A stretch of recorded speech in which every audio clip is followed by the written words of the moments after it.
আপনি কি ব্লগিং শুরু করতে যাচ্ছেন বা ব্লগিং শুরু করেছেন মোবাইল দিয়ে? এখন আপনার ভিডিও কোয়ালিটি একটু আপগ্রেড করতে চান, আপনি বুঝতে পারছেন না আপনার জন্য কোন ক্যামেরাটা বেস্ট হবে। এই ভিডিওটা সম্পূর্ণ দেখলে আপনি বুঝতে পারবেন কোন ক্যামেরাটা আপনার জন্য সেরা হবে। তো চলুন বেশি বক না করে ভিডিওটা শুরু করি। আসসালামু আলাইকুম এভরিওয়ান, সবাই কেমন আছেন? আশা করি সবাই অনেক ভালো আছেন। আমি গত 1 বছর যাবত ব্লগিং করছি। আমার ব্লগিং চ্যানেলটা মোটামুটি ডেভেলপ করছে।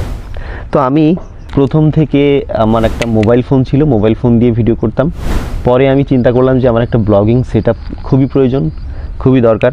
তো আমি পারচেস করছি গোপ্রো হিরো 12 ব্ল্যাক, আর সাথে এই যে M1-এর যে মাইক্রোফোনটা এবং একটা সেলফি স্টিক। আর গোপ্রোর সাথে আপনারা জানেন যে একটা অ্যাডাপ্টার লাগে। তো এই আমার এই সেটআপটা টোটালটা পড়ছে, যখন আমি কিনছিলাম 1 বছর আগে, তখন 60,000 মানে 60,000 টাকার মতো লাগছে। তো এই ভিডিওটা করার একমাত্র কারণ, আপনারা অনেকেই বলেন যে ভাই আপনার ভিডিও কোয়ালিটিটা অনেক ভালো, আপনি কি ক্যামেরা দিয়ে ভিডিও করেন। তো সেই ক্ষেত্রে আমি আজকে আমার ক্যামেরাটা আপনাদের সামনে নিয়ে আসলাম। আমি ভিডিও করি গোপ্রো হিরো 12 ব্ল্যাক। তো আপনারা যদি ভিডিও করতে চান, ভিডিও শুরু করতে চান, তাহলে আমি বলবো যে আপনার হাতে যে স্মার্টফোনটা আছে ওই স্মার্টফোন দিয়ে শুরু করেন। যদি অনলাইন প্ল্যাটফর্ম থেকে টাকা পান, সেক্ষেত্রে পরবর্তীতে আপনি ভালো একটা ক্যামেরা কিনে নিতে পারেন। আমার রেকমেন্ড থাকবে আপনার হাতে যে স্মার্টফোনটা আছে ওই স্মার্টফোন দিয়েই আপনি ব্লগিং শুরু করেন।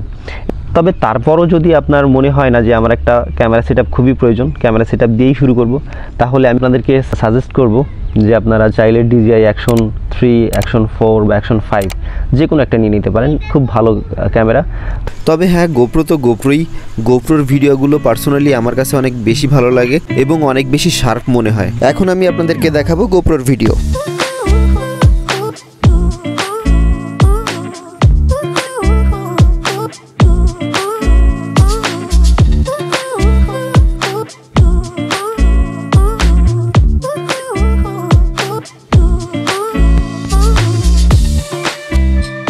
আপনার কাছে কোন ব্র্যান্ডের ক্যামেরাটা সবথেকে বেশি ভালো লাগে কমেন্ট করে জানাতে ভুলবেন না। আর ভিডিওটা ভালো লাগলে অবশ্যই একটা লাইক দিয়ে দিন এবং সাবস্ক্রাইব করে আমাদের সাথে থাকুন। আজকের ভিডিওটা এই পর্যন্তই। দেখা হবে, কথা হবে পরবর্তীতে কোনো এক ভিডিওই। সেই পর্যন্ত সুস্থ থাকুন। আল্লাহ হাফেজ।